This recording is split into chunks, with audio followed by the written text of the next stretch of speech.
Bike का EMI कैसे निकालें, इसके लिए हमको क्या करना होगा, आइए हम चलिए बताते हैं। बाइक का ईएमआई कैसे हम निकालें और किस तरीके से ईएमआई को हम निकालते हैं।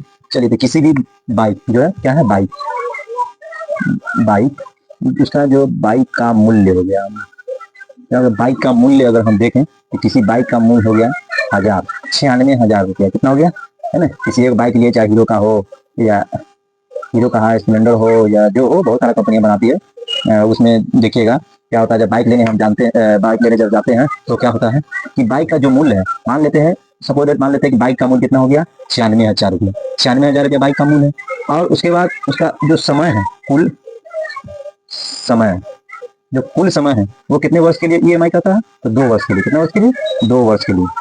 2 वर्ष के लिए हमको क्या देता है, वो टाइम देता है। तो 2 वर्ष का टाइम हो गया, यानी कि 24 महीना। ये क्या हो गया, समय 24 महीना समय हो गया। अब ब्याज दर की बात कर ले तो ब्याज उसमें क्या होता है,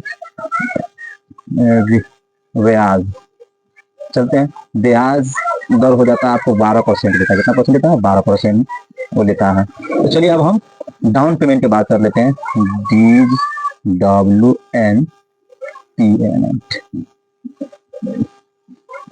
डाउन पेमेंट के बारे में बता रहे हैं। चलिए, अब डाउन पेमेंट मान लेते हैं, किसी मोटरसाइकिल लेने गए, हीरो या किसी और का, चाहे कोई कंपनी का मोटरसाइकिल लिए, इसका दाम सपोज मान लेते हैं कितना रुपया, 96,000 रुपया। समय हमको कितना वर्ष में सदाना है, तो 2 वर्ष में सदाना है। कितने वर्ष में सदाना है, 2 वर्ष में। महीना तो 24 महीना होता है। हर एक महीने क्या होगा सर, हर एक महीने तो ईएमआई क्या होगा हमको पता ही नहीं चलता। जो ईएमआई जो करता है उसका क्या ब्याज कितना परसेंट देता है, 12% देता है। अब चलिए आपको हम बता दें, जो कि 96,000 रुपया क्या हो गया, 96,000 रुपया आपका पेमेंट हो गया। और डाउन पेमेंट मान लेते कितना देना है, डाउन पेमेंट हमको देना है 36,000 रुपया। मान लेते हैं 36,000 किसी ने ले लिया। तो अब इसमें से क्या करेंगे, माइनस करेंगे। क्या करेंगे, माइनस करेंगे। तो हमको डाउन पेमेंट कितना, हम डाउन पेमेंट कितना किए, डाउन पेमेंट किए हमने 36,000 रुपया। माइनस करेंगे तो अब इसको घटाएंगे तो कितना जाएगा, 60,000 रुपया। 60,000 रुपया। अब सर ये तो हम डाउन पेमेंट में दे दिए 36,000 रुपया। 36,000 रुपया डाउन पेमेंट कर दिए।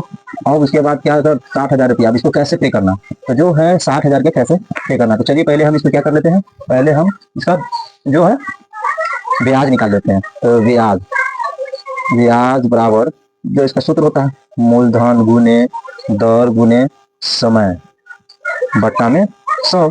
तो अब हम चलते हैं जी, ब्याज बराबर तो क्या हो गया, हमको जो मूलधन है, तो मूलधन कितना हो गया, अब 60,000 गुने दर कितना हो गया, 12% के हिसाब से समय कितना हो गया, 2 वर्ष। कितना हो गया समय, 2 वर्ष की समय हुआ। अब उसके बाद बट्टा में दीजिए 74,400 आया। आप लिखेंगे 74,400 और 2 साल कितना मंथ हो गया, आप तो 24 मंथ हो गया। आप इसको भाग करेंगे, तो क्या हो जाएगा, कितना आ जाएगा, तो भाग आता ही होगा, आपको नहीं आता होगा तो हम लीजिए यहाँ पर हम बता देते हैं। तो 24 की आई 72, 2 कटिए, आवाज आई बचले 4, यहाँ पर उतारेंगे 3, तो 24 से कम 24 कट गया दोनों। अभी 2 जीरो है तो 2 जीरो यहाँ पर उतर जाएगा, यानी कि 3100 रुपया हमको पर मंथ देना पड़ेगा। कितना देना पड़ेगा, पर मंथ, पर महीना 3100 रुपया, पर महीना 3100 रुपया किस्त होगा।